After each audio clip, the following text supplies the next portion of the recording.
ఈరోజు కాలిఫోర్నియా బర్రిటోకైతే వచ్చేసాం ఫ్రెండ్స్. ఈ కాలిఫోర్నియా బర్రిటో అనేది అమెరికాలోని శాన్ డియాగోలో అయితే స్టార్ట్ చేశారు 1980స్‌లో. ఈ ఫుడ్ మెయిన్ బీచ్ మీద సర్ఫింగ్ చేసేవాళ్ళు, ఎక్కువ టైము బాగా బీచ్ మీద టైమ్ స్పెండ్ చేసి వస్తారు కదా! వాళ్ళకి ఎమ్మటనే ఎనర్జీ ఇవ్వడానికి షార్ట్ మీల్ అనమాట ఇది. కాలేజ్ స్టూడెంట్స్‌కి గూడా ఒక్క షార్ట్ మీల్‌లో అన్ని క్యాలరీస్, ప్రోటీన్స్ అన్నీ అయితే వచ్చే ఫుడ్ ఐటెమ్ అనమాట ఇది. నేనైతే ఒక ఐటెమ్ అయితే తీసుకున్నాను ఇక్కడ. అది టేస్ట్ చేసి చెప్తాను మీకెలా ఉందో. దీని టేస్ట్ ఎలా ఉందంటే, ఒక పుల్కాలో చికెను, రైసు, బీన్స్ అన్నీ వేసి కలిపి తింటే ఎలా ఉందో అట్లానే ఉంది. వాళ్ళు 2 సాసులైతే ఇచ్చారు. Green pepper sauce, red pepper sauce. Green pepper sauce taste అయితే అంత నచ్చలేదు నాకు. రెడ్ పెప్పర్ సాస్ అయితే కొంచెం డీసెంట్‌గా ఉంది టేస్ట్.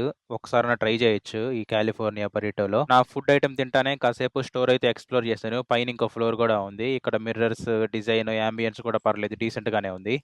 Bye friends.